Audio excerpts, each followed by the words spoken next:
showe papa ise abane akisipi konalo la groba jeluba okunye hallelujah ozame hallelujah ozame hallelujah ozame hallelujah ozame mokoro mokilinde nzambe na nguye mokelilo la pe mokili papa la bana Ofandi kuna na lola banjelu bakoyemba Alléluia Hosanna Alléluia Hosanna Alléluia Hosanna Alléluia Hosanna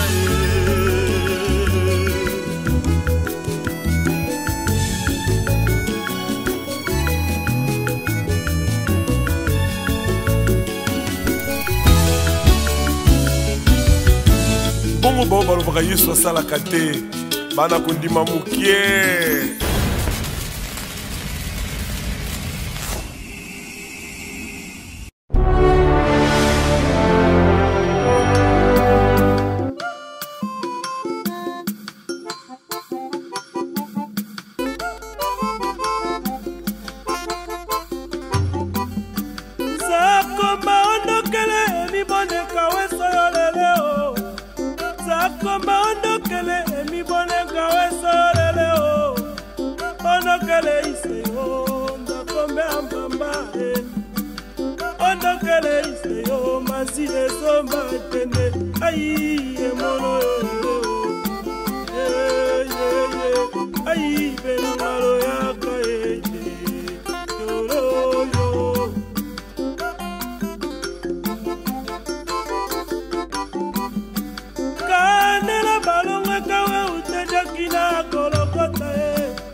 Voilà, moi c'est votre bien-aimé, le évangéliste Thomas Lokofé. Je voulais vous donner une invitation à tout le bien-aimé de Stockholm. 8 décembre, où nous allons faire une grande célébration, un grand concert de célébration à Stockholm. Où il y a Ebele, ma papa, ma maman. Je serai avec mon bien-aimé le frère Mbuta Kamoka.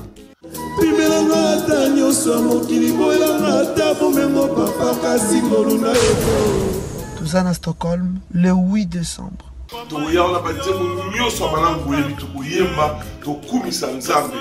Une très grande cérémonie pendant le Kumunankolo, Boya et Belé, souhaite pour Christ. Le 8 décembre 2018, nous allons dire merci à Dieu pour sa grâce de nous avoir gardé toute cette année 2018. Il y a beaucoup de gens qui sont morts, il y a beaucoup de gens qui sont partis, il y a beaucoup de gens qui ont eu des accidents. Mais l'Éternel Dieu nous a donné la grâce d'être encore vivants, de parler, de bouger. Pourquoi pas avoir une seule journée de l'année pour nous dire merci. Oh, Bongino Lokumu, Zambe na Babulami, Tuimbe Yepoa, Mulami. Abenga Kanana Kombo, Aebi Muzindo ya Motema. Surtout Bavani, Helsinki, surtout le Danemark, surtout Norvège. Donc, à Stockholm, le 8 décembre. La église, même ça, et pas il y a l'homme de Dieu, l'apôtre Dido Moïse Bikenja. Et le mon maman évangéliste Sephora Bikenja. Boya Ebele, Tokomisanzambe, souhaite pour Christ. Pour saliter pour Moko Yamboka, frère Patrick Momo, il sera là aussi. Que Dieu vous bénisse, vous Panza Sango, nous allons entrer gratuit. Par mon fou de pour les athées, vous y a épelé, ma papa, ma maman, vous êtes tous. Soyez bénis. Une étoile qui brille à la nuit, attirant l'attention des mages. Soyez bénis, mes frères. Souhaite pour Christ, le 8 décembre. Rendez-vous à Mouneni, rendez-vous à Balongi. Que Dieu vous bénisse. Que Dieu vous bénisse. Retenez bien la date où le 8 décembre 2018. Shalom à Stockholm et que Dieu nous fasse grâce ces jours-là d'être là. Ne manquez pas. Nous allons célébrer Jésus-Christ de Nazareth. Que Dieu vous bénisse.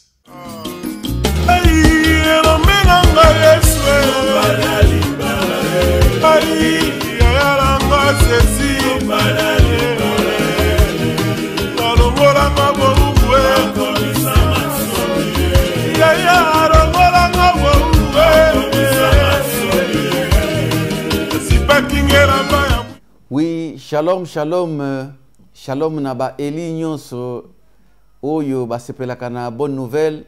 Shalom naba mure ya liloba na Nzambe.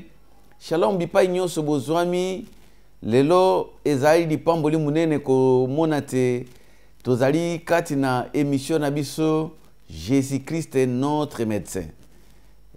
Jésus-Christ notre médecin ezali toujours ko continuer lelo eza mukolo munene mokambi to mungongo oyo Nzamba bongisi pona révélation ya émission Jésus-Christ notre médecin. Lelo azui moi empêchement muke et boye asengaki et pa inanga ete moto na Nzambe soki possibilité zali okende ko pambola libota na Nzambe okende ko pesa bango mbote pe bo kabola kwanga na bomoi lokola basoda na nkolo parce que Bible ezali ko talisa biso ke nkolo abandaki kotinda bango mibale pona tina na koyeba kosungana yango na bomoni lelo na ndimi ko ya ko remplacer na kati na émission na biso ya Jésus-Christ notre médecin oyo ekambimaka toujours na mosai na Nzambe évangéliste Sephora Likenja yango na poko na lelo tozwi ngolu wana ya koyeba ko animer émission oyo Jésus-Christ notre médecin po ete Nzambe ayeba komimonisa à travers maloba na ye naza sengo komona bino Nebiete bino ba ebolingi émission Jésus-Christ notre médecin bokozala na sengo pe ya koyamba ngai na kati na plateau oyo po ete toyeba kokabola liloba na Nzambe tika Nzambe apambola servante na ye bipai ya zwami l'évangéliste Sephora Likenja pona confiance oyo apesi ngai po ete naye ba ko animer émission oyo Nzamba apesi ye vraiment liboso ete tokota na kati na bozindo tokokende kosambela mpwete tokota na émission na biso. Tendre Père, le Dieu de toute puissance, et topesio merci pour na poko na lelo. Merci parce que ces pétitions Nzambe ko tia biso parmi ba vivant ya butu na lelo pe ko pesa biso opportunité ya kokabola liloba na yo. Tika molimo mo santu wazali enseignant par excellence ye azala na biso elongo pona kokamba pe pona kosakola likona basali na yo pe libota na yo. Nguya nyonso ya moini force ya ténèbres milimo nyonso ezali kotambola pona kobundisa mosala na yo to pameli yango mosika na libota na kombo na Christ zana biso ebandelikino suka dans le nom puissant de Jésus qui est notre véritable Dieu tolobi merci Seigneur Jésus-Christ. Oui na pamboli Nzambe esengo ezali pona ko animer émission Jésus-Christ notre médecin na bien que poko na lelo elimoko akopambwama Nzamba pambola basai na Nzambe oyo bazaka toujours fidèle pour na ko soutenir émission yo Jésus-Christ notre médecin ko soutenir biso tango nyonso tozali ko sa mosala po ete ko la pesa ki biso nde loto moto ministère ya complémentarité ngi ko lobake esika moninga suki yope okoki ko ya ko bakisa ndibanga mpo na lokumu na Nzambe na pamboli basai na Nzambe nyonso na pamboli évangéliste Sephora bisika zwami na pamboli mama na biso Béatrice Ndona na pamboli mama Odette Basaboli na pamboli pe lisusu papa Rémi bipa yozwami pe mama na biso Dorcas Nzamba kende ko pambola bana nyonso ya mepsa ba Efrasien pe ba Efrasien bipai nyonso bozwami ezala na Angola, bao baza na Luanda, bao baza na Menonge, bao bazali awa na Stockholm, bao bazali pe na kati na ville ya Yetebo, bipai nyonso ba eli de die nyonso bazwami tika nzambe na bikamwa a pambola bino. Nzamba pambola pe ba na nzambe nyonso bakoti na poko lelo bino ba ebotiki misala botiki ba occupation bo pusani pona koyoka mongongo na nzambe.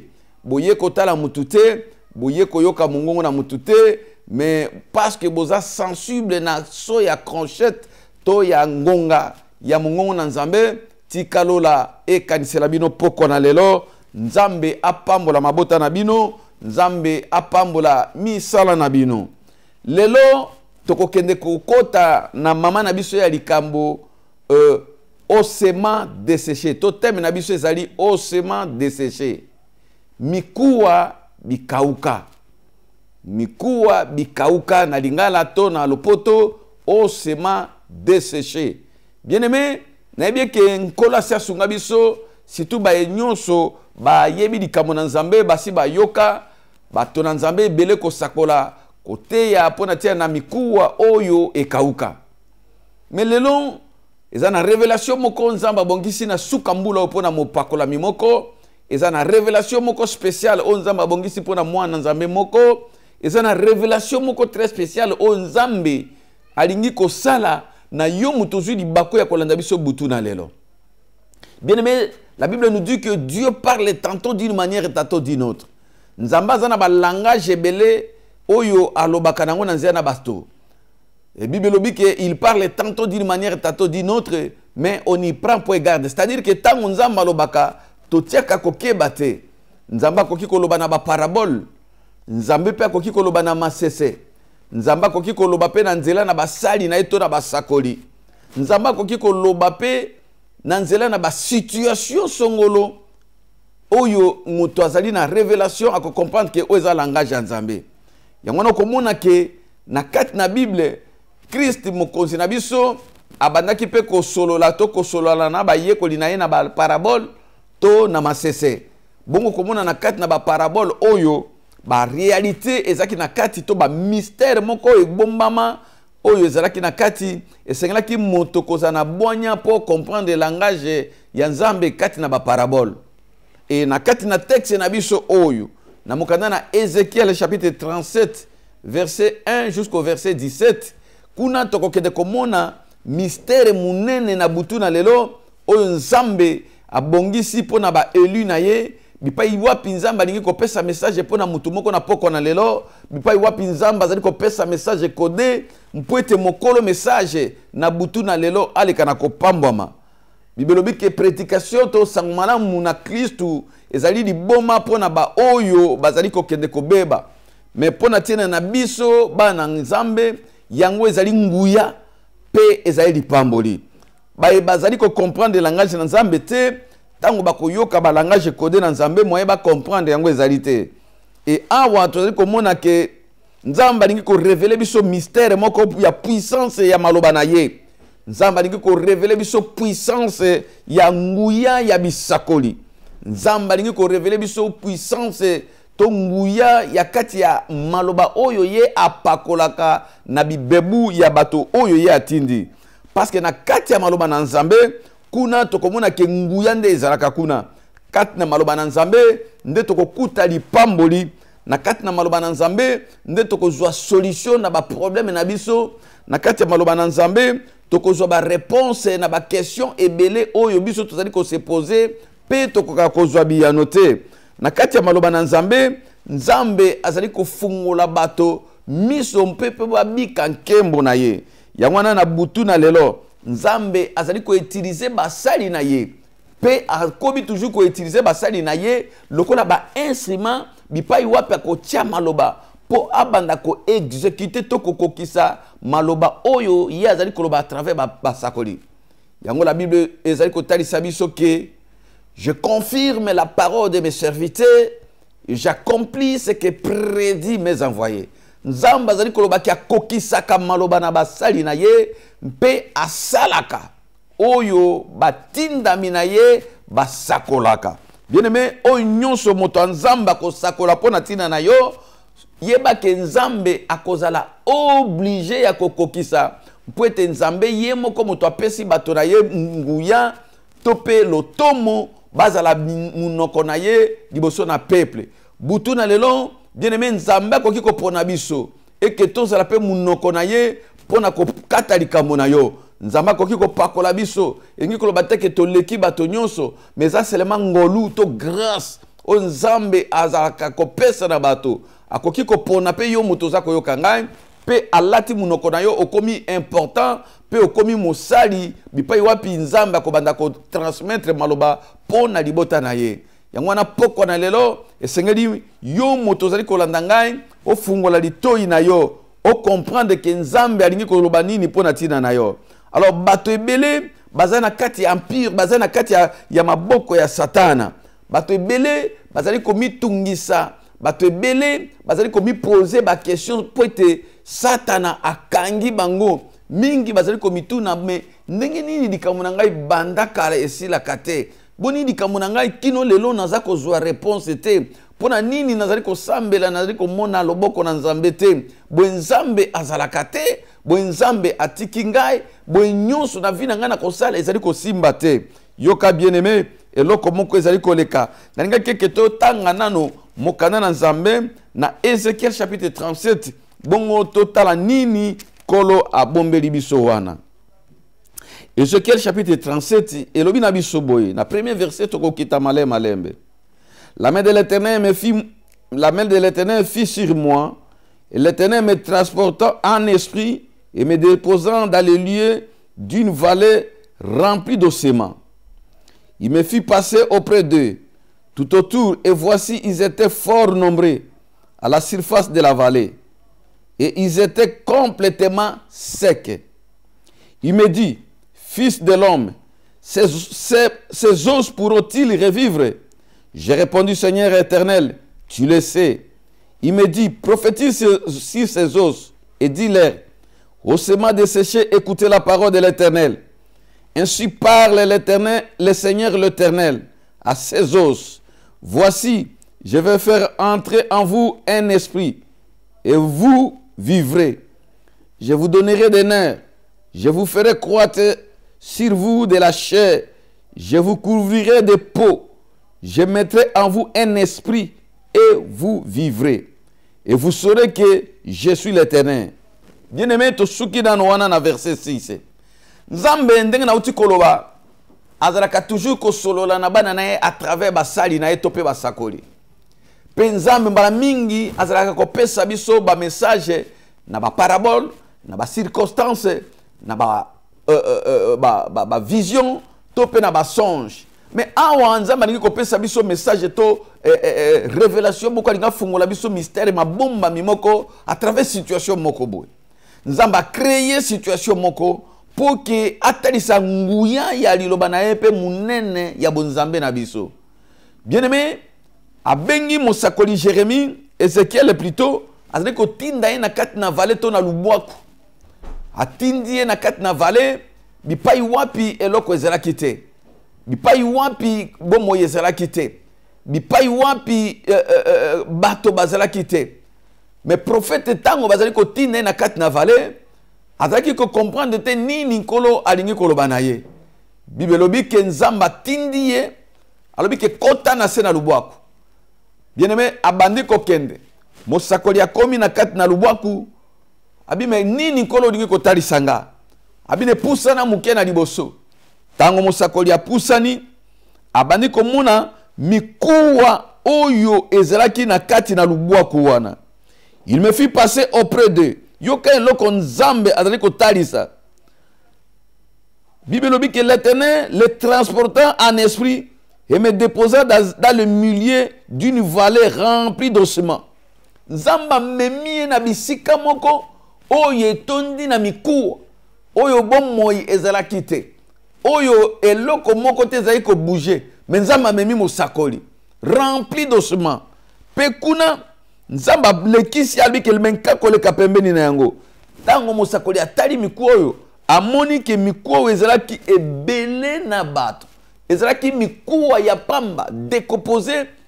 Etali se ke bibembe ezalaki bisika wana ebele mais ekauka etikala kaka mikuwa ya pamba. Mais yoka tangu nzamba za kopusa mosakoli ezaki poete na sima nango message munene ebima oyo sengelo reteni butu na lelo. Bien aimé Bible lobeke mosakoli abandi kopusana mais lolaka yuti na likolo nzamba alobi na ye mwana na moto na tunio eske mikuwa oyo ekoki kobika motuna oyo yango neza motuna munene na butu na lelo eske mikuwa oyo ekoki kozwa bomoi lisusu eske mikuwa oyo ekoki kozwa bomoi lisusu.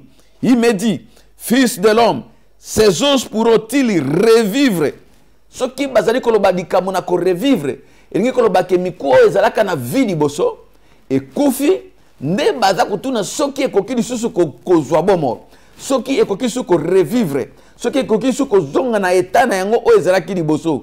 Mais awa ezalaki lisusu na espoir te mais ezalaki tellement ebele kolo azali kotuna mosakoli mikuwa yo moni wana ezali na makoki ya kozubika lisusu.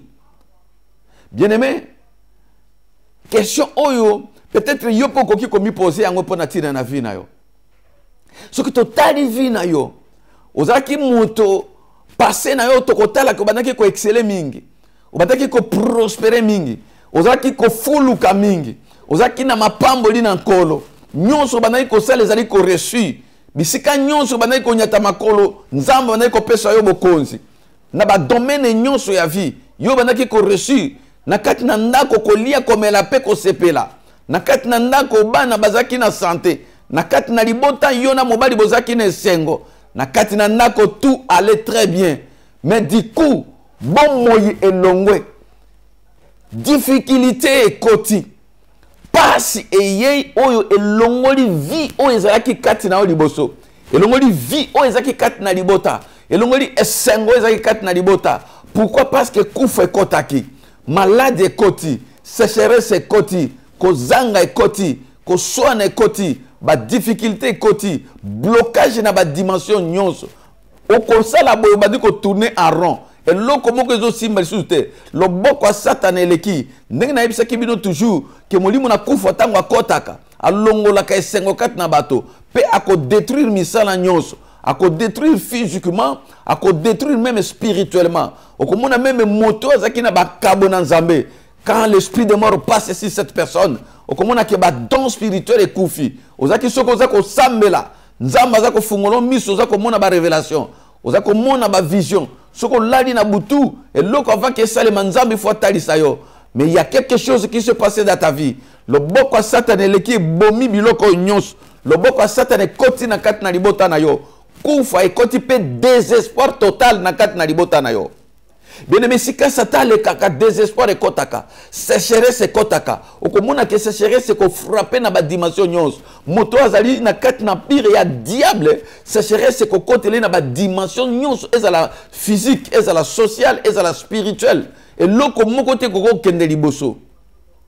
Mais vie na yo ezalaki bongo te ozaki moto kotambola na excellence ozaki moto ozaki ko vivre vie moko ya abondance ozaki moto ozaki ko vivre vie moko ya kimia na nzambe ozaki moto tango nyonso ko sepela pe ko tatola munene na nzambe.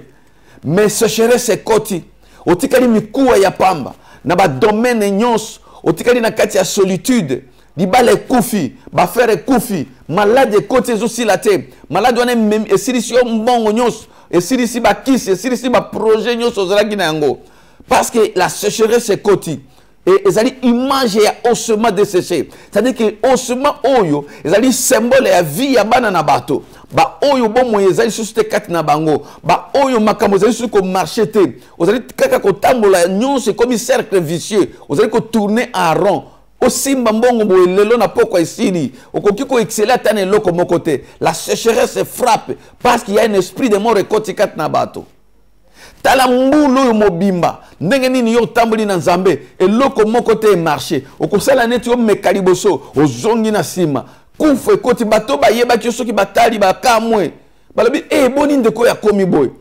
santé esusu te ya malonga libala esusu malonga te esengo na kati na ndako ezalaka esusu te sécheresse ekoti osement desséché bon mo ezali susu te parce que là où il n'y a pas la vie il y a la mort. Bipai moyezalaka te kufande moto fandaka. Bipai kufa fandaka pase yaka, minyoko yaka, kolela yaka na ba domaine nyonso ya bomo ya moto. Pourquoi? Parce qu'il n'y a plus l'esprit de vie. Or l'esprit de vie c'est Christ lui-même. Alors oui, je suis le chemin, je suis la vérité et je suis la vie. C'est-à-dire que mutu o azali na Christ bomo ekozala kati na ye. Bipai Christ azali nde bomo ezalaka. Et quand Christ n'est plus quelque part, qu'on fait qu'on remplace et qu'on met ma sécheresse dans le domaine nyonso. Nzamba azali ko talisa biso ke awa nzamba lingi ko lobela mosakoli po atalisa ye ndenge nini sécheresse kotaki. C'est parce que bato bazaki na vie babotamaka mikuwa te. Et bien na bato ko mona vie na bango lelo bazo souffrir babotama bongo te plan na nzambe za bongo te pona tia na bango. Bato mingi zo mona bango même na poto en Afrique bazaki na vie ya bien. Mais a comme na poto souffrance ko leka kutu bato baza na Afrique. A comme na poto, a comme plaintif mikolonyo so kolela na kolela. Et sengo ezala kate. Mais ko tala bato mususu kutu baza na Afrique baza na sengo koleka ye. Pourtant de quoi zaki na bomo imalam. A comme osement desséché. Na domaine moko boye ya vie na ye. Makambo ezo marché lisusu te. Bien mais tala bipai nini ko kauka kotelio. Mais si soki ko kauka umeli na kat na bato. Balobi ke na vale kuna bomo ezala kite. Mais nzamba tindi mosakoli. Parce qu'il y avait quelque chose nzamba lingaki ko sala. Bien aimé yo moto koti na kat na sécheresse. Yo moto sata alongoli esengo kat na yo. Yo moto nzambe satan aye ko longola bilaka na nzambe nyoso kat na yo. Okoki pe ko mi poser question oyo. Oyo Bible ezali ko talisa biso. Est-ce que mikuwa oyo ekoki lisusu kozwa bomoi? Est-ce que libala oyo ekoki lisusu kozwa bomoi? Est-ce que famille oyo ekoki lisusu kosepela lisusu? Est-ce que vie na yo ekoki lisusu kokende liboso? Bien aimé dans le Seigneur, ba question mingi to mitunaka. C'est parce que ba question oyo eyaka tango motamonaka ke akomi na suka. Mikuwa ezaki susu na vite. Pratiquement comme qui impossible parce que d'abord les os ba mikuwa wana ezalaki décomposé biteni na bite e panzana ki. C'est-à-dire que na vie ya moto ka le diable entre à ko détruire bénédiction ya moto. Au moins moto mapamboli na palangani azesus na quelque chose na maboko te. Et comme pratiquement impossible pour que akoka na kozwa vie na endenga zalaki liboso. Et moto akomi komi poser question. Alors bi ke nzambe na ngai est-ce que ngana koki kozwa lisusu ndenge nazaki nango liboso? Lelo pe mutuna wana ezali pona tia na moto moko. Ndenge nzambe azali kotuna pona tia na mosakoli. Il me dit, fils de l'homme, ces os pourront-ils revivre? Yoka réponse ya moto na nzambe. Je répondis, Seigneur éternel, tu le sais. Oh, réponse moko ya sagesse. Réponse moko ya boanya. Réponse moko ya moto ya yebi grandeur en nzambe. Bien aimé tango bato baza ko tala yo ba moni ke yo koki susu ko bonga. Est-ce que yo penda koki susu ko exceller? Est-ce que yo penda koki susu ko joie santé? Est-ce que yo penda koki susu ko joie délivrance? Ba médecin ba komi ko tala la kaka yo mikolo. Parce que ba sali diagnostic ke malade ozana ngo ezaka kisite. Parce que ba sali diagnostic ba lobi ke na ba statistique na biso bato ba bela lokola yo nyonso ba kufa. Parce que ba yebisa ki okoma na stade ya suka. Et est-ce que kokili susu kozwa bomoy? Oh bien aimé yoka yano na butuna lelo. Yo bato batali likamono babike makamone siri ya koko bonga sute. Ye situation na vraiment na immigration donc ya koko zesu mukanda te. Ye na kati ya mboko ya koki suko bonga te. Po baninga nyonso bayana e basi ba bonga. Oya ye koma na ngunde ko loka. Est-ce que ye penda koki ko bonga lisusu na age wana ya komi? Est-ce que ya koki lisusu ko bala? Ménopause kala mingi te. Est-ce qu'il y a quelqu'un qui a ta voile? Est-ce qu'il y a quelqu'un qui a fait fête? Oh bien aimé, yoka réponse. Wane zali ba question ya bato. Bazali ko tuna parce que baza komona mikuwa ya kokauka. Mais tikana ebiso ke nzamba za komona mikuwa ya kokauka te. Oyo bato bazali komona eza miso nzambe te. Mais moto oyo musakoli na nzambe, ye azaki na révélation ya miso nzambe. Alobi nzamba ngi atuna ye.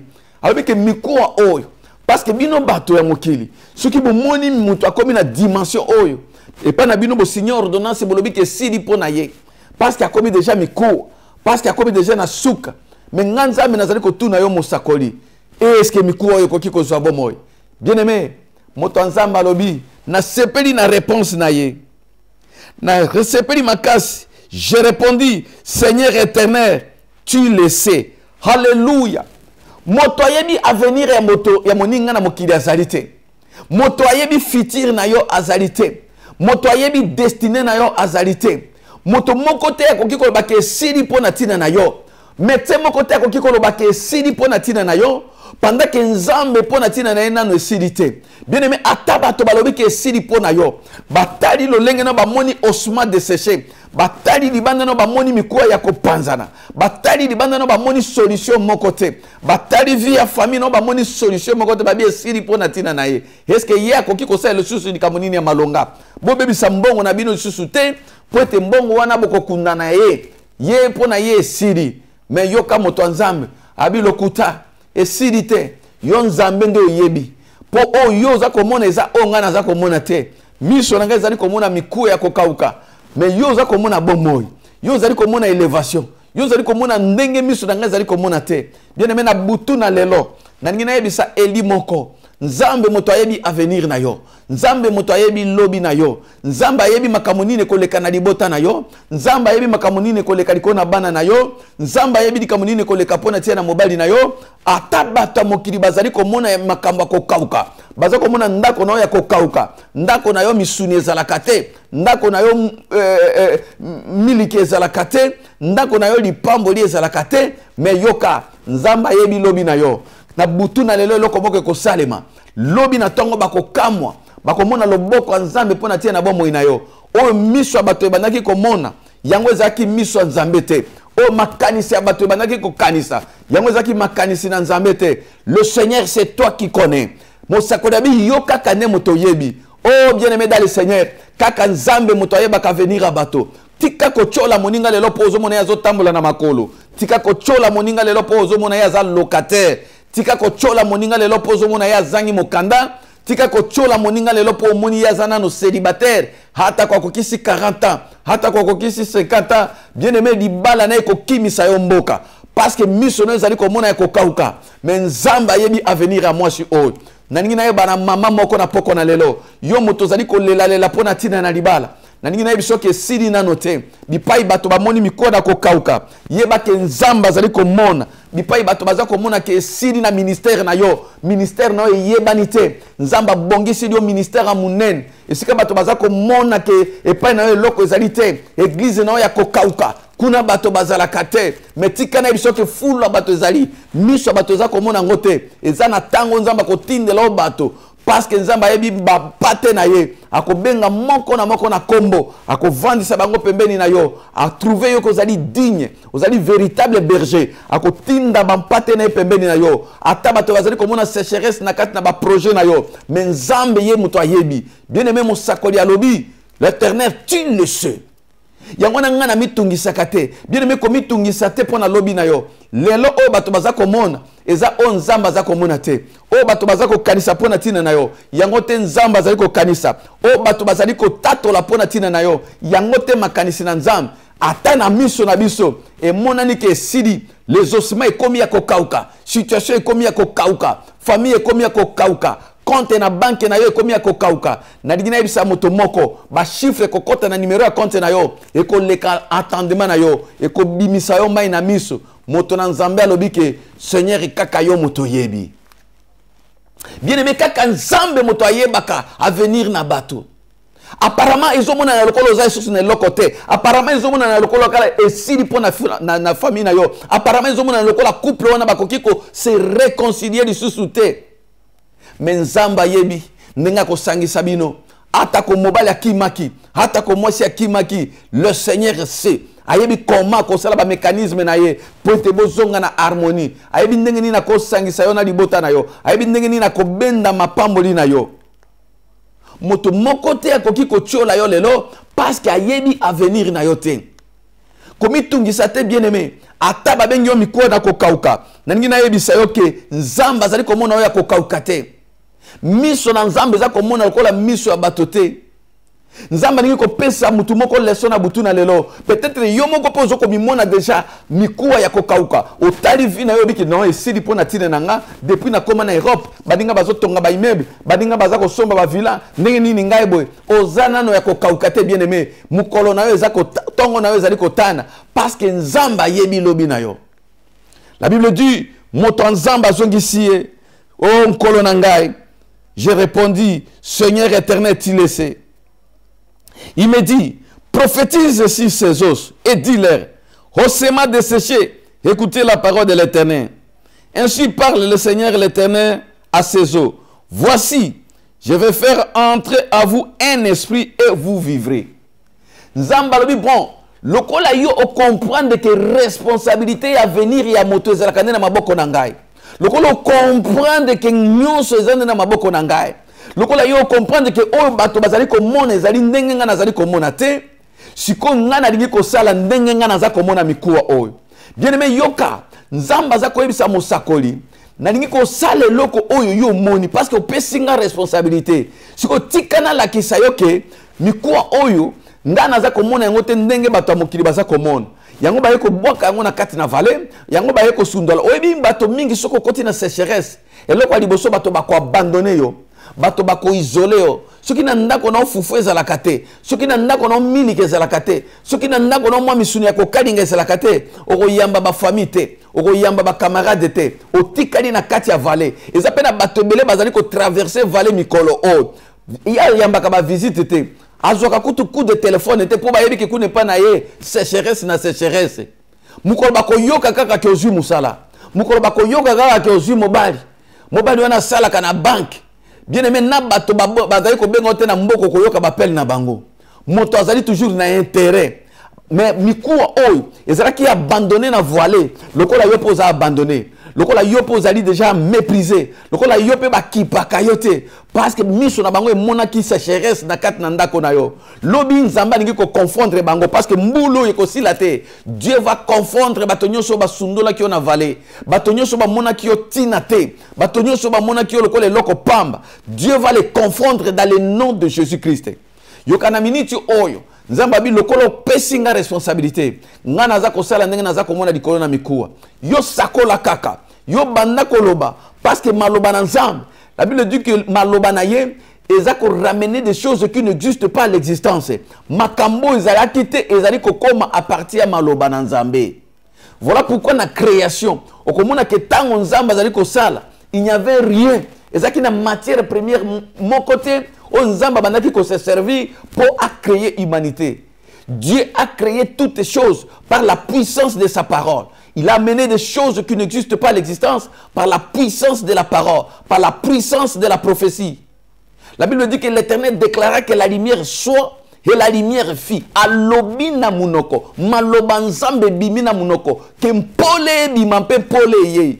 Oh bien-aimé, atako mikuwa. Atako vi na ezaki ya kokauka nzambe na butu na lelo azako loba liloba azali ko ramener des choses qui n'existent pas na bombo ina yo makambo ezalaki te ezako ya na butu na lelo dans le nom puissant de Jésus. Le Seigneur va ramener des choses nouvelles okomona ndenge puissance ya maloba na nzambe yango no mona ka bato mingi babanga ka moto nzambe alakela ye parce que na munoko ya moto nzambe za na ainsi dit l'Éternel so moto nzambe alakeli yo bien aimé za ya kosakana te ozaya likama. Nzamba tia puissance ya maloba na minoko basakoli. Alobi na moto nzambe nazali koloba na yo sikoyo sakola. Benga mo pepe. Pe abi benga molimo.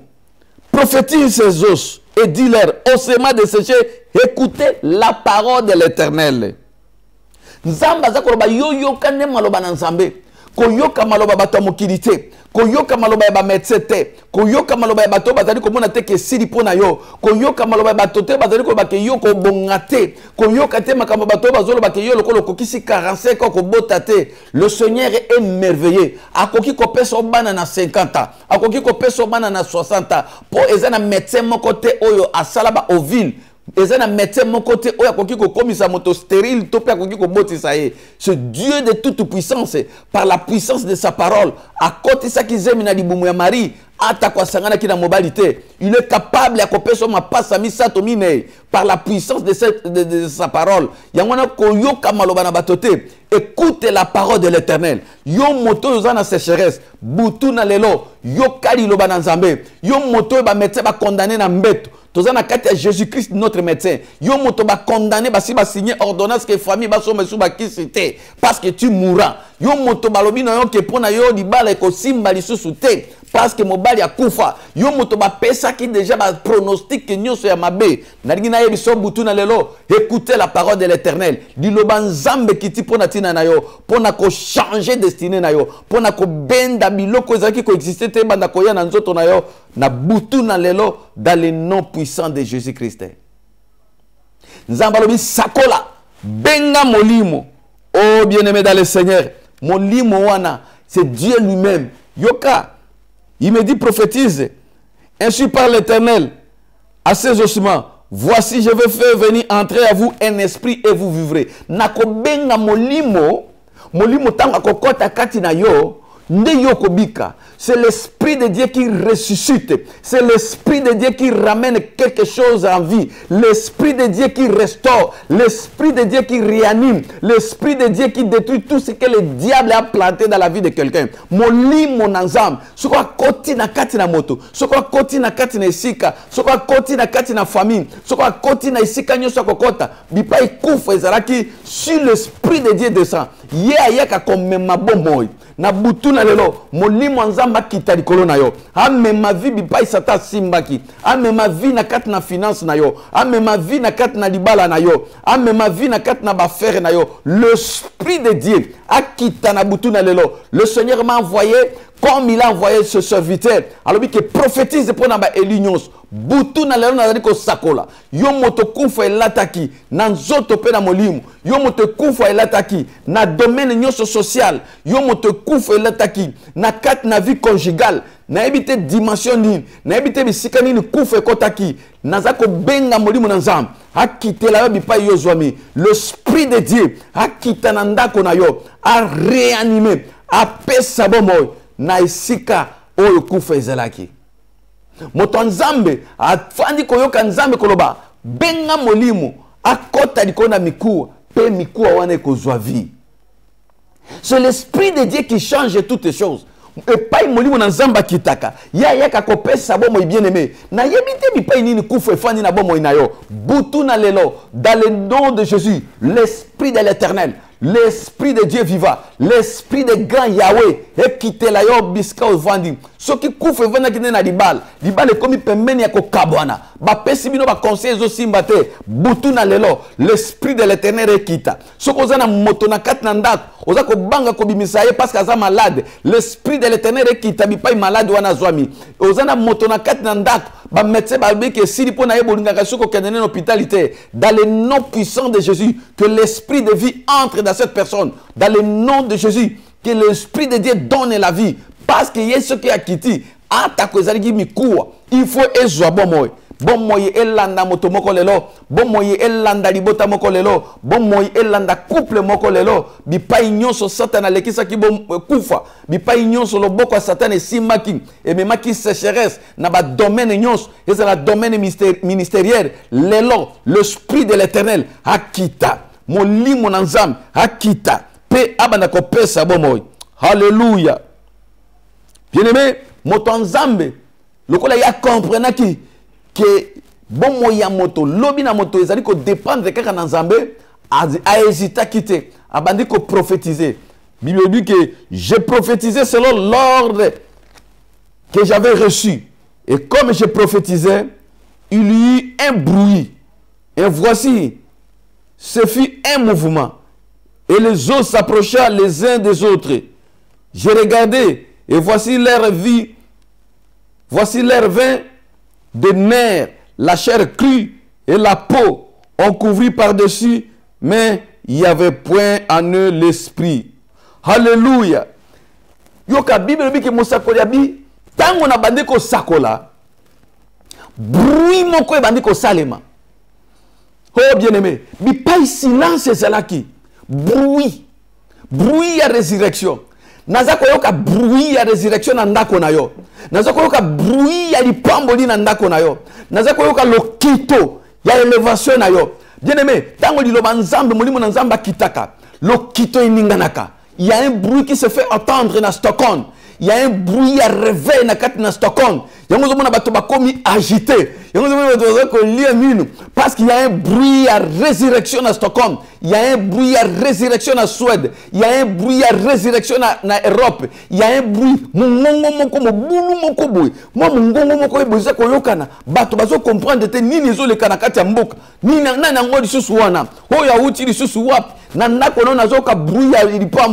Bien aimé, n'était ce qui est au Congo, le kitomoko zo salema na chambre na yo, le kitomoko zo salema na kat na banana yo, bruit ya élévation ya banana yo, bruit ya élévation ya mobali na yo, bruit ya élévation ya yomoko, na poko na lelo, il se fait un bruit, oyo molimo na nzamba memaka, bruit moko ya esengo. Tika bruit landa motomoko na poko na lelo dans le nom puissant de Jésus-Christ. Moi ba manifestation mike zo banda. Eza nano yango te moi lo kitoka ka eza ko ya. E bandi ko lengi sabato balobaki pona yo siri. E bandi ko lengi sabato nyonso balobaki ke pona ebobo sana. Mais lo kito ali pamboli eza ko ya. Tango diloba nzambe kitaka e memaka moi bruit moko o e précédaka makambo minene. Bien aimé babi ke sima ya bruit oyo. Moto nzamba fanja zotala. Abandi ko mona misisa ebandi ko lata mikuwa. Misisa ebandi ko uta de nulle part. Parce que la parole de Dieu amène des choses qui n'existent pas l'existence. Misisa ebandi ko lata mikuwa. Na miso amosakoli azako tala. Mbala moko misunye ko bakisama. Oh bien aimé posope ye ko bakisama. Mikuwa nyonso ebandi ko se rassembler place moko. Bipai nyonso kima ki bipai nyonso ezala ki détaché. Moko na moko yango moko ebandi ko ya ko luke sika na yango efanda. Dans le nom de Jésus. Bien aimé bipai nyonso babotola ki lipamboli na yo. Bipai nyonso bakimisa ki yango na butu na lelo ebanda ko landa yo. Bipai nyonso mikuwa na yo epanzana ki. Bénédiction o nzamba prometa ki pona famille na yo. Dans le nom de Jésus, je prophétise ebanda ko kota na ndako na yo. E kota na poshi na yo. Ezela bakunda ki yango na sina mabele. Ezela bakcheki yango dikolo na ngomba. Ezela babwaka ki yango na sena osea. Ezela bakanga ki vino na molangi bake ko bwaka yango na toilette. Lelo ebimakuna. Selon la puissance de la parole de Dieu. Elanda yo. Nini babotola ki bangbanda bazwa ki mobali na bakangie na kis. Ale ayini yo kaka pamba. Osali pe lo côté di bale kufi kaka boy. Lelo mulangi wana bisika ifandi ezo panzana. Di bala na ezonga. Bruit ya restauration ezo salema na kat na bomo ina bino. Dans le nom de Jésus-Christ. Bisika nini bakendaki ko bomba lipamboli na yo. Na butu na lelo nazali ko ordonner. Ale ebanda ko landa yo. Elanda yo dans le nom de Jésus. Lipamboli nyonso. Oyo moina botolaki. Oyo balobaki ke ikosimba lisusu te. Soki eza mariage na yo, soki eza mosala, soki ezali santé, soki ezali likambo songolo, oyo ekimaki yo mosika, elanda yo na butu na lelo dans le nom de Jésus, parce qu'il y a la parole de la prophétie. Oyo nzamba azali koloba. Mongongo nzambe lobi bruit moko, ezali ko mema, ezali ko rassembler ba bénédiction nyonso, oyo epanzanaki. Lipamboli na yo epanzana ki bien aimé. Lipamboli na yo ekimaki. Na pokwa na lelo ezongela yo. Nini satana botola ki. Lelo ezonga. Soki eza mosala. Soki eza bana. Soki eza kimia. Soki eza li esengo. Elanda yo dans le nom de Jésus. Et loko moko te ko empêcher. Puissance à maloba na nzambe. Pour rassembler bénédiction na yo. La Bible dit. Mikuwa oye ye sangani. Moto nzamba fanda zotala. Ndenge biso tozali ko mona awa na Stockholm. Na jeune na biso ya 40 jours tu ali ko mona ndenge nzamba zali ko restaurer bana na ye tika nzamba pambola ba efrasie nyonso bana mepsa nyonso bo ba koti na kati ya jeune 40 jours parce que nzamba osaila bango makambo minene ba nyonso bazaki na désespoir ba témoignage ezali ya kosakana te pona kotalisa que le Dieu que nous prions il est vivant azan nzamba ma sapoter azan nzambe azali na bomo azan nzambe ka vous prier azali ko répondre parce que ce qui bo bondeli na ba principe ya prière. Bien-aimé, mikuwa misuni sangani ba armée mobimba ba fandi wana bibembe ya ko bouger te. Yango mona ka bato mingi tango ba sakoli pona tina nae azui kaka moi fiancé boy ali ye wana kimi église. Non, ko kimi église te ezana no bembe. E ko kite. au mona moto aye na église ba pamboli nzamba fungoli kama porte mukebe ba inine liboso ba pasteur awa boy makambo sila kina noté nangina lo bana moto moko keba parce que tango nzamba zali ko rassembler bénédiction na yo ko kanisa ke koki si mana yango makambo minene okoki ko rater ya moto na nzamba kanisa kike ezalaki seulement pour amona ba bibembe te ezalaki pour amona ba bibembe te esengela ki bibembe one koma na suka etele malisusu ekoma na bomoi. Bien aimé, il faut yo ozonga na état normal o nzamba sala yo. Il faut ozonga na état o nzamba lingi yo ozala. Il faut libala na ozonga na état o nzamba lingi ezala. Il faut ba faire na yo ekoma na perfection. Mututé akoki ko empêcher yango, yo moko pe koki ko empêcher processus wana te. Bible lobi na biso si mana yango tango ba miko esangani bato bazalaki mais bazalaki na bon moité. Alors dans verset 9, il me dit prophétise et parle à l'esprit. Prophétise, fils de l'homme, et dis à l'esprit. Ainsi parle l'Éternel, éternel. Esprit, viens des quatre vents, souffle si c'est mort, et qu'il y revive. Qu'il y revive. Oh, tango bibembelali ebele et sangani naba misuni, mais ça qui n'a pas moité. Nzamba bi sidi na noté na zako continuer processus nanga. Bien aimé nzamba zako continuer processus na epona ba élu na ye. Nzamba zako continuer ko sala makambo nzambe na no sidi te na vie na yo. Tikela nzamba sala, tikela nzambe tango sala na vie na yo. Ko sala ka presite ko kima lipamboli. Omoni kaka mo ba miete yo wana okimi église. Omoni kaka mo ba miete yo wana okobi komisi bato na nzambe ba yini na yo. Bien aimé, nzamba lobi benga siko molimo akota. Pour revivre Jesus. C'est-à-dire nzamba linga zongisa moto na état na ye. Nzamba linga komisa ona ndenge plan na ezali. Alors je connais des projets que j'ai formés sur toi, les projets de bonheur et non de malheur. Quand l'homme de Dieu a prophétisé, tango moto nzamba sakoli, bien-aimé, balobi ke molimo na nzamba ye a soufflé a kotikati na babibembe oyo. Bibembe telemi. Yangwana na ligi butuna lelo. Et si ka nyonso kufe zalaki etelema dans le nom de Jésus. Et si ka nyonso kufe kota ki na domaine nyonso na vie na yo. Na liko sakolo kwa moto nzambe bom moye kota. Ozonga na eta na yo. Ozonga ko seka. Ozonga ko betela nzambe maboko. O libenga na yo ezanga misolote. Compte na banque ezanga misolote. Parce que nzambe tango bandaka mosala akomisa kango na suka. Yangwana na butuna lelo nangina lobela eli moko ke nzambe alingi ko longola mutu moko na kati ya souffrance oyo bandaki ko tuna qu'est-ce que souffrance na ngai oyo ekoki ko sila mokolo nini est-ce que pasi na ngai oyo ekoki ko sila mokolo nini nzambe alingi ko loba na yo ke butuna lelo azali ko restaurer yango lokola bisakoli ebimi na butuna lelo molimo na nzambe yende moto azali ko ya ko pesa vie bipai kufa ezalaki molimo na nzambe aliko ya ko sala makambo oyo moto na mokida koki ko sala te yangwana na butu na leo na ngina yebisa moto moko lokwa molimo nzamba kiti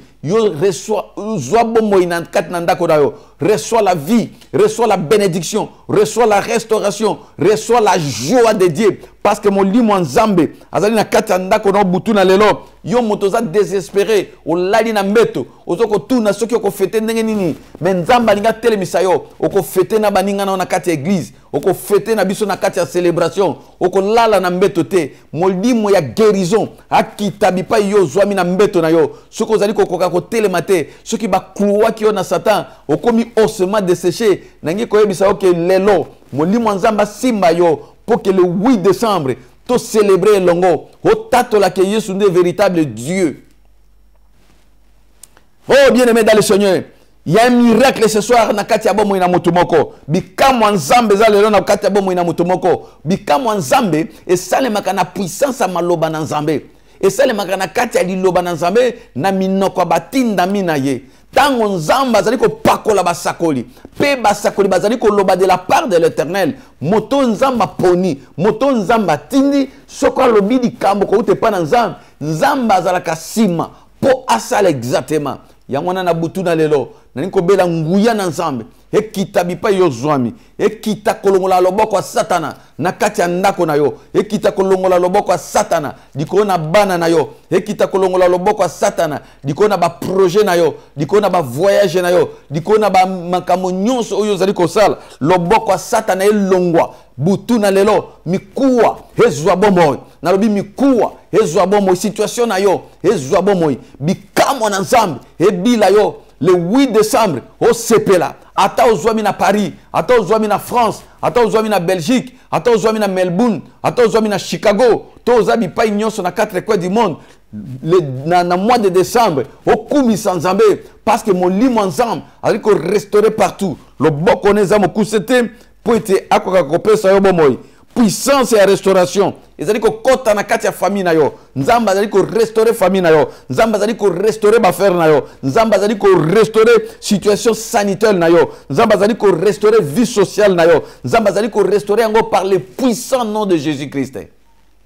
Molimo nzambe akita butu na lelo nini satana simbaki kufa ekoti na sika nini sécheresse ekoti na sika nini. Oh bien-aimé dans le Seigneur, Bible lobie que tango nzamba azali ko sala bikamwa oyo azali ko rassembler misuni azali ko rassembler mikuwa miso ya mosakoli ezalaki komona nangi koloba na moto moko miso na biso ekomona lipamboli na yo miso na bato ekomona lipamboli na yo ata ya baini na yo bakomona makambo nzamba kosalela yo na butu na lolo je le déclare au nom de Jésus bato bambolobaki ke sili pona tina na yo bawe bafandelaki yo na basango na kati na mboka bakotatolaki yo ozali na nzambe miso nyonso ekomona soko tali na verset 10 kuno komona que quand le prophète a telemi boye nzamba azali kosangisa azali ko mona ndenge ba osome azali ko sangana ndenge nzamba azali ko zongisa eloko na place na yango nini oyo satana longola ki na vie na yo lelo ezonga esika nzamba bongisaki nini nzambe atiaki kati na yo oyo bato mokili ba bebisaki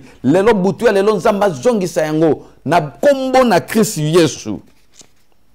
Bien-aimé, nalinge ke mutu moko oyo azalaki désespéré ayeba ke restauration soko kota na libota na olelo bombo ina nzambe za kokota na libota na yo nzamba lingi ko rétablir yo na ndenge ozalaki liboso nzamba lingi ko loba eloko moko na bombo ina yo alobi ke sengeli yo yeba yango yoka na verset 11 tino na verset 14 tozaka na Ezekiel na biso wana 37 tokotanga verset 11 kino na verset 14 il me dit fils de l'homme ces os c'est toute la maison d'Israël. Voici, ils disent, nos os se sont desséchés, notre espérance est détruite, nous sommes perdus. Wanande langage aba na nzambe.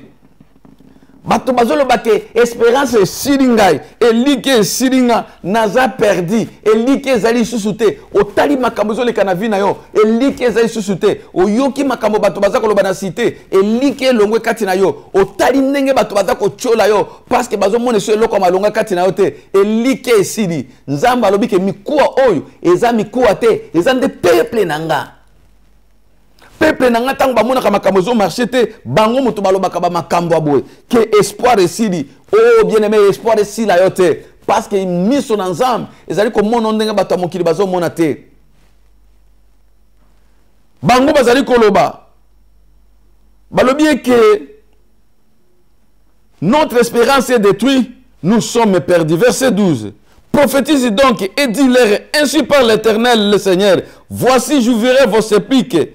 Je vous ferai sortir de vos sépulcres, ô mon peuple. Je vous ramènerai dans le pays d'Israël. Nzambalobi, ô mon peuple. Ngai nazali ko bimisa bino na kunda. Nazali ko bimisa bino sika ba kunda kibino. Bien aimé ba kunda ki yo wapi. Butu na lelo nzamba za ko bimisa yo. Bakunda ki bana na yo, bakunda ki santé na yo, bakunda ki libala na yo, bakunda ki ba projet na yo. E bima na butu na lelo dans le nom de Jésus. Nzamba bi azako bimisango, pe azali ko kamwa bi oh mon peuple, pona nini bokomi désespéré, lokola bozala kana nzambete, bakundi yo wapi. Nini bakundi vi na yo parce que zana ba spécialiste ya kokunda bato ya kokunda ba vi na bato ya kokunda ba famille na bato ya kokunda ba projet ya bato lelo nzamba lobi na yo peuple na ye yeba ke nzamba zali ko bimisa yo bima bipai bakundaki yo bima bipai bakundaki projet na yo bima bipai nyonso bakundaki lipamboli na yo nali ko déclarer au bima au nom de Jésus-Christ atakutu bachaki yango na osiyande na utaki koloba ale milangi wana epanzana bima kuna bakangaki yo na kisi na moyeke bima kuna na maboko ya bandoki, bima na maboko ya baokiltiste na suka mbula oyo bati batie kyo singa na kingo lokola ntaba na bango po bale kiso sacrifice na fin de l'année oyo na lobi nonke basinga wana katana o bima kuna libota na Nzambe parce que Nzamba ana makambo minene walingi kosala pona tia na bomoi na yo. Na verset 13, et vous saurez que je suis l'Éternel lorsque j'ouvrirai vos sépulcres et que je vous ferai sortir de vos sépulcres, ô mon peuple. Je mettrai mon esprit en vous et vous vivrez. Je vous rétablirai dans votre pays et vous saurez que moi l'Éternel, j'ai parlé et agi, dit l'Éternel. Boko yeba ke nganza mende na lobaki pe nazali kosala. Boko mona makambo kosala mana suka mbula oyo. Ba nyonso bazali ko kabisa koli oyo.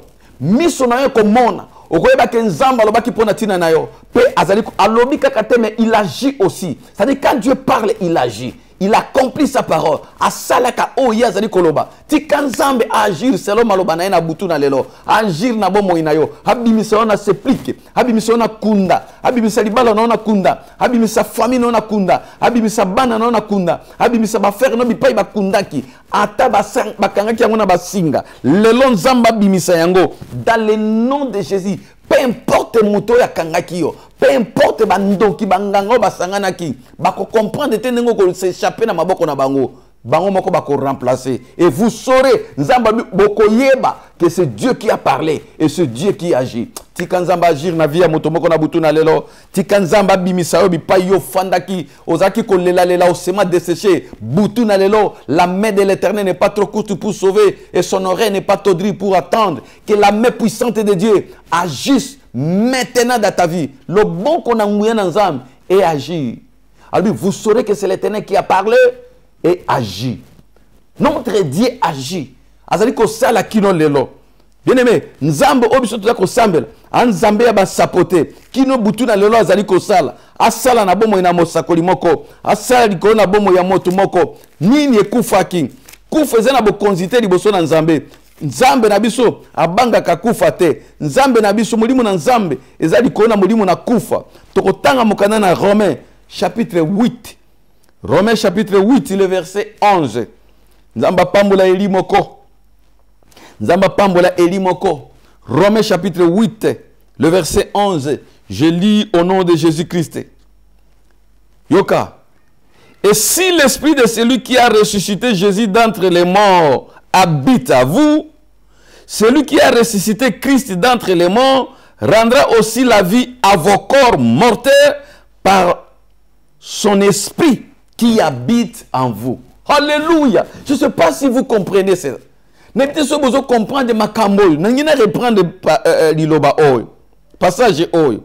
Si l'esprit de celui qui a ressuscité Jésus d'entre les morts habite à vous, celui qui a ressuscité Christ d'entre les morts rendra aussi la vie à vos corps mortels par son esprit qui habite en vous. Molimo Nzambe oyo esekwisaki Yesu na bakufa. Yesu bakundi batie na tena libanga. Me molimo na Nzamba koti na kati ya tombo. Alongoli libanga oyo batiaki na porte. Mutu akokaki ko empêcher yango te. Abwaki libanga kuna. Akeko bimisa nzoto na Yesu. Na bomo ipe Yesu abimi na nzoto kolongono. Balobi ke molimo wana. Yango wana pemne moto yebaki na kokota na ba osement desséché pour que e revivre. Molimo Nzambe ezalaka toujours soki koti na moto. Esika kufa ezalaki vie ezongaka. Ezongisi nzoto na Christ en vie. L'esprit de Dieu. Balobi siko si cet esprit là o esekwisaki Yesu e kiti likolo na bombo ina na butu na lelo. E kiti na kati ya ndako na bombo ina butu na lelo. E kiti na libala na butu na lelo. E kiti na ba frère na yo. Molimo wana soki lati yo butu na lelo. E koki ko sekwisa mpe. E koki pe ko pesa bomoi. Ata na banzoto na biso oyo mortel. Po ete molimo wana avant de kati na biso. Bien aimé, de la même manière, l'Esprit de Dieu a ressuscité le corps de Jésus. Ndena butu na lelo. Na beledi molimo wana kita. Asekwisa nyonso ekufaki na vina yo. Asekwisa eloko mutu humainement ezaki impossible ke koki kozwa bomoi. Asekwisa ba relation na nyonso bandaki komemela mbongo. bato bakota ki ba bebisi ba relation, bato bakota ki ba kati ba relation. Asekwisa ba relation nyonso ekoki komema yo na ezaki na fiancé ekoki komema na mariage. Bato pona songi ba kati ba relation mobali ya boyo, mwasi ya boyo. Molimo na nzamba ya kosekwisa. Na ebite domaine nini Satan kotisa ki kufa. Butuna lelo, l'esprit qui a ressuscité Jésus dans les morts est ressuscité nyos. Oye kufa ki na vie na yo, est ressuscité nyos. Oye kufa ki socialement, oye kufa ki spirituellement dans le nom de Jésus-Christ. Yangwana na butuna lelo, na diko bele la molimo na nzamba. Akita likoda moto moko, akita na kat na famille moko, l'esprit de la résurrection, l'esprit de la restauration, que l'Éternel des armées restaure la famille, que l'Éternel des armées restaure une vie. Na butu na lelo bien-aimé yo motozo la nangai, yamba esprit à restauration, yamba molimo na nzam, l'esprit qui a ressuscité les ossements desséchés na kat na vallée. C'est cet esprit là, akita sikoyo kaka na butu na lelo, reçoit la puissance du Saint-Esprit là où tu es. Reçois la puissance de la résurrection dans ta maison. Reçois la puissance de la résurrection dans tes projets. Reçois la puissance de la résurrection dans le domaine nyos là où Satan a mis sa main. Boutuna lelo, tozali ko bele la molimo nzam, yende aya ko kote à ramener vie, à ramener joie, à ramener bonheur, à ramener tout ce que tu as perdu parce que c'est l'esprit de la résurrection. Na poko na lelo bien-aimé.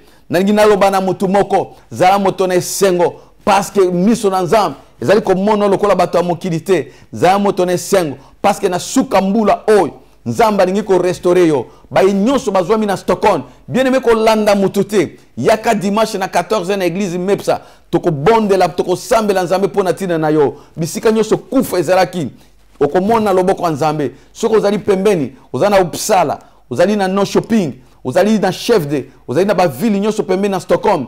Yaka dimanche na 14h. Vous allez ko sambela parce que jeune na biso zali ko continuer. Molimo nzamba zali akokota na kati na yo. Soko zana moto malade. Yaka to solo la toko tala ndeni toko ko sala. Po ite to koma bisika moto malade azali.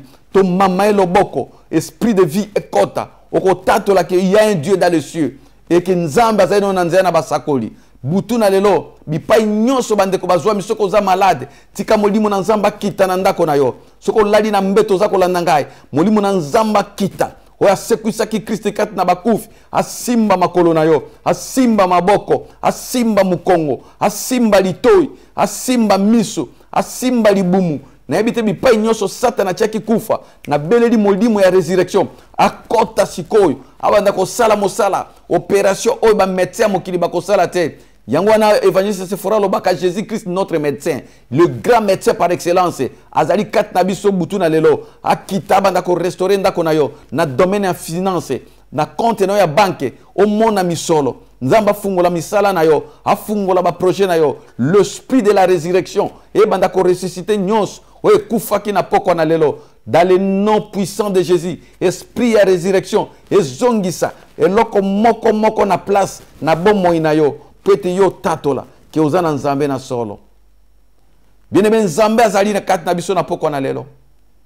Akokisi maloba na basali na ye. Soki molimo na nzamba touché yo ke obenga biso sima na message oyo.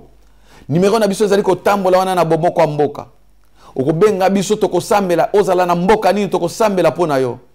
Toyebi nzambe oyo tozali ko salela. Pe toyebi munene na ye. Azali le maître de l'univers et pas naebi pekise les alakate. Soko zali na kat na mboka na Stockholm bien aimé telema dimanche yaka. Lundi tozali na intercession na chambre haute. À partir de 17h 22h tozali ko bonde la paix de délivrance ezali ko salema. Et le boko nzambe ko kitali ko na yo. Yangona na digina sambe la pona bande konyoso ba yoki message oyo. En fait que molimo na résurrection akita. Molimo ekitaki na kat na valeur. Ya ba osima de sécher.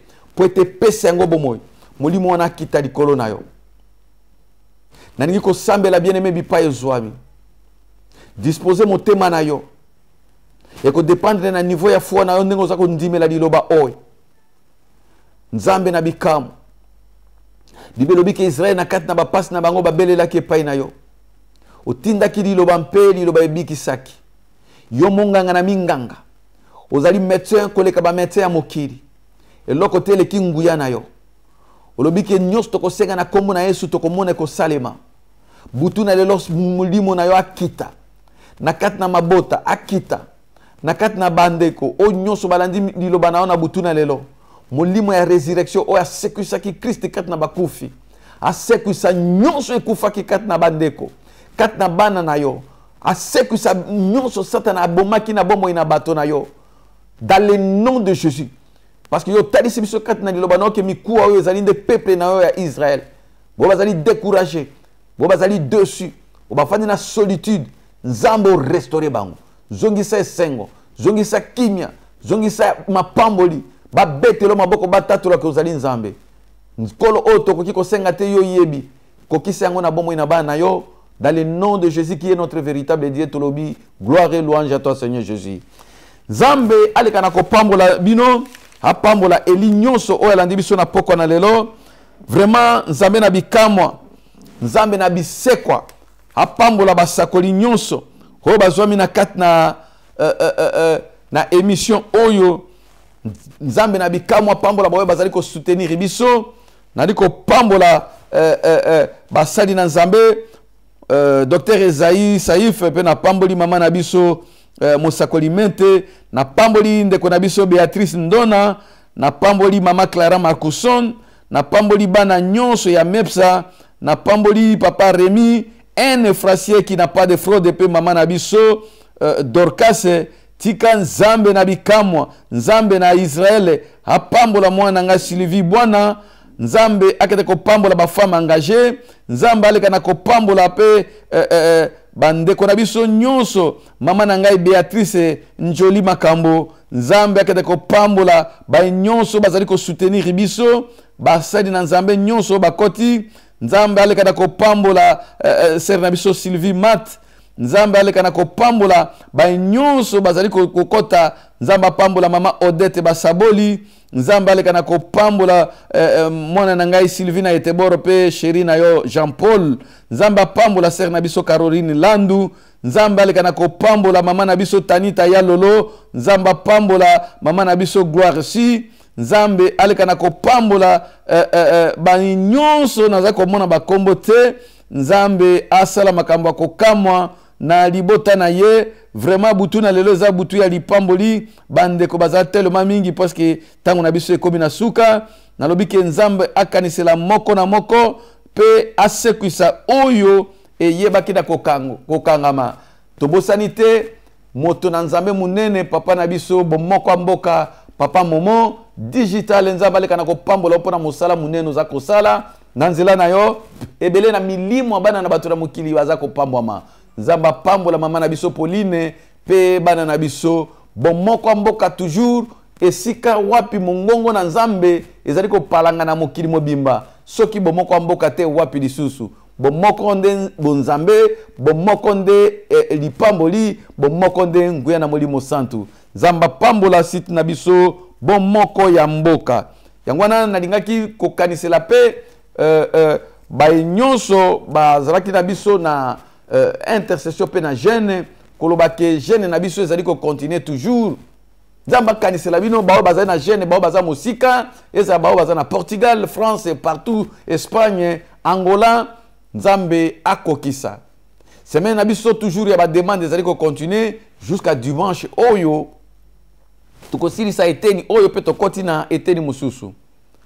yo moto za na ba requête comme na notre retard te okoki toujours ko benga biso na bomoko mboka to pe na ba numéro oyo ezali affiché wana tokobanda ko kende kokuta na chaque lundi na chambre haute pona ba bafandi na Stockholm oza na ba problème yaka benga biso tokuta na poto sambela pona likambo na yo chaque dimanche tozali wana na église Mepsa na Egdalen Shirka à partir à 14h 16h30 dimanche oyo nguya na nzambe ko kita lisusu parce que chaque dimanche tu as dit ko sambela pe tu as dit ko bondela pona bato na bakaya ba délivrance yo yaka de 14h 16h30 okubika nkembo na nzambe pe okomona ndenge nini o ekufaki na bomo na yo ekosekwa le 8 décembre kobosana te rendez-vous munene po ke to kumisa nzambe célébration na biso Stockholm 2018 elongo na bayembi na biso ya Stockholm pe ba invité na biso Thomas Lokofe pe frère na biso Mbuta Kamoka. Alors ndenge na uti koloba chaque lundi tous en intercession bai nyonso bazana besoin ya ba prière ya particulier bongo yo okokana kobenga mpo ete tokutana pe tokata tosambela mpona likambo na yo. Alors naningi kopambola lisusu bandeko oyo bazali ko soutenir biso pona milulu wana mutu nyonso oyo alingi koyeba pona tina na milulu ya le 8 benga poke ozwa ba coordonnées nyonso. Invité libota na yo le 8 ekozalaka mukolo ya kobina mukolo ya kosambela mpwete mukolo wana tokokoma na elonga.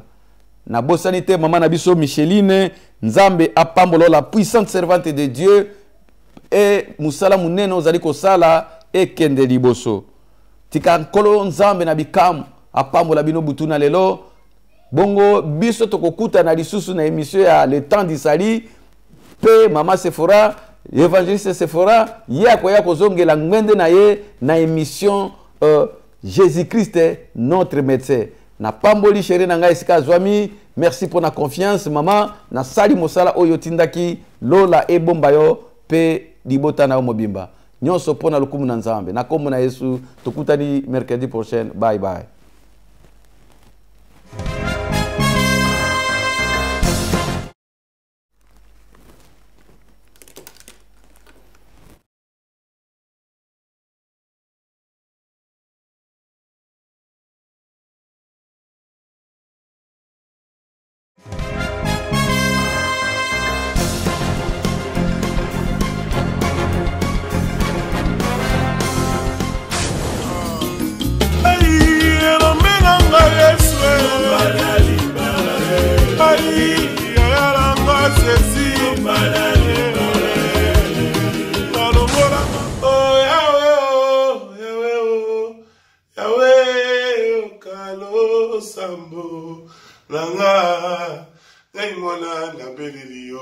Voilà, moi c'est votre bien-aimé, l'évangéliste Thomas Lokofé.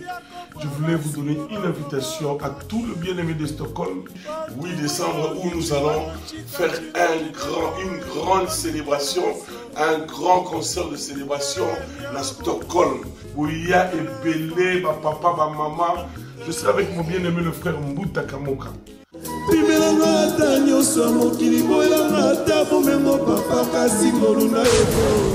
Tout ça à Stockholm le 8 décembre.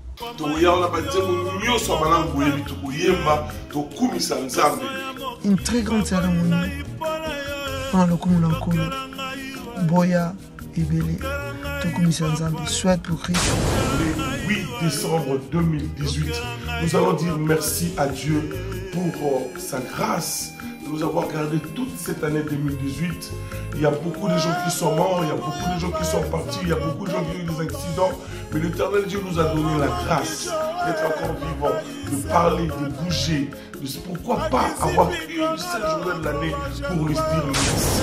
Oh, Bongino Lokunu, Nzambe na babulami, tuimbe yepoa, mulami. Boya tokumisa Nzambe. Abengaka nga na kombo, ayebi mozindo ya motema. Badimo surtout bavandi na Helsinki, badimo surtout ya Danemark, badimo surtout ya Norvège. Donc na Stockholm, le 8 décembre. La église Mepsa, et pas il y a l'homme de Dieu, l'apôtre Dido Moïse Bikenja. Et le mona maman évangéliste Sephora Bikenja. Boya Ebele, Tokomisa Nzambe, souhaite pour Christ. Pour saliter pour Moko Yamboka. Frère Patrick Momo, il sera là aussi. Que Dieu vous bénisse, vous panza sango. Nous allons entrer gratuit. Par mon foot pour mes athées, où il y a épelé, ma papa, ma maman, où est tout. Soyez bénis. Une étoile qui brille à la nuit, attirant l'attention des mages. Soyez bénis, mes frères. Souhaite pour Christ, le 8 décembre. Rendez-vous à Mouneni. Rendez-vous à Balongi. Que Dieu vous bénisse. Que Dieu vous bénisse. Retenez bien la date où le 8 décembre 2018. Shalom à Stockholm et que Dieu nous fasse grâce ces jours-là. D'être là, ne manquez pas. Nous allons célébrer Jésus-Christ de Nazareth. Que Dieu vous bénisse. Hey, Aïe, yayalanga sesi alongolanga bouwe yaya alongolanga bouwe sipakingela baya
Aïe,